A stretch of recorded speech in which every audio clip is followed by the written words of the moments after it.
وانتهت مباراة مصر وفرنسا بنتيجة 3-1، نتيجة غير متوقعة خالص في الأشواط الإضافية. أي نعم، واحنا من أول مباراة واحنا بنلعب بطريقة دفاعية جدا، لكن في الأشواط الإضافية كان عندنا أمل إن احنا ممكن نحط هدف نتعادل بيه أو نكسب قبل ما فرنسا تقدم علينا 2-1. لكن عموما الرجالة اللي كانوا بيلعبوا النهاردة كلهم أبطال. شكرا بجد على الأداء اللي انتوا أديتوه من أول البطولة، مش المباراة دي. شكرا على الفرحة اللي انتوا فرحتوها لنا في مباراة اسبانيا. شكرا على الفرحة اللي انتوا فرحتوها لنا المباراة اللي فاتت مع الباراجواي. شكرا كمان على الفرحة اللي انتوا فرحتوها لنا لما تقدمنا على فرنسا على ارضها وسط جمهورها بنتيجة 1-0 في الشوط الثاني من المباراة. وكان ممكن ان احنا نكسب المباراة لولا بعض التفاصيل، وان احنا كنا بندافع بطريقة يعني مستفزة لأبعد الحدود. معرفش ميكالي كان مصمم ان هو يدافع بالطريقة دي ليه. يعني حتى مع الطريقة الدفاعية دي انت ما بتعملش هجمات مرتده، الناس مندفعه هجوميا، انت ممكن تعمل هجمات مرتده تخلص بها المباراه. لكن انت لا، اللي كان بيحصل في مباراه اسبانيا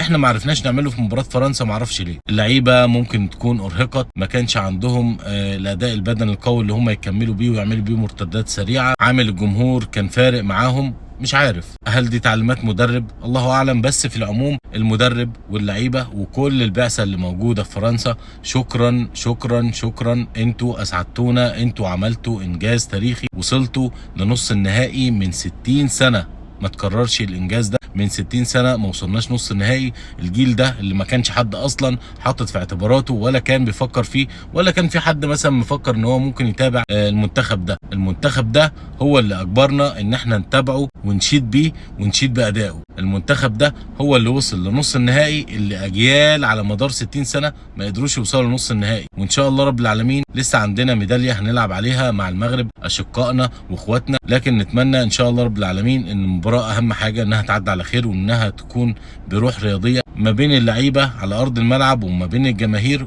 وما بين الشعبين. في الاول والاخير دي مباراه كره قدم، مش عايزين اللي حصل طول البطوله والترابط اللي كان ما بيننا ان هو يضيع في المباراه اللي جايه. اللي هيكسب نقول له مبروك، واللي هيخسر هنقول له هارد لك. وفي الاول والاخير هتكون ميداليه عربيه باذن الله رب العالمين، اول ميداليه عربيه في تاريخ الاولمبياد. فده شرف لينا ككل كعرب. اما على الصعيد الشخصي فانا اتمنى طبعا ان منتخب مصر هو اللي يكسب الميداليه دي، وباذن الله رب العالمين احنا ورا منتخبنا، وباذن الله رب العالمين يفرحنا يوم الخميس ويتوج بالميداليه البرونزيه باذن الله رب العالمين. وحتى لو ما حصلش والمغرب هو اللي توج بالميداليه البرونزيه فاحنا برضه هنقول لهم مبروك، وبجد هنفرح لكم من قلبنا. حتى لو احنا من جوانا شويه زعل ده طبيعي جدا، لكن هنفرح لكم من قلبنا، لان احنا بجد والله العظيم من اول البطوله دي واحنا بنشجع المغرب من كل قلبنا. فاتمنى ان المباراه اللي جايه الدنيا تكون هاديه ما بين الجماهير وما بين الشعبين. وحابب اقول للاعيبه المنتخبين شكرا شكرا، وانتوا على الراس، وانتوا لعيبه رجاله، وانتوا ابطال. وباذن الله رب العالمين تمتعونا في المباراه اللي جايه باداء حلو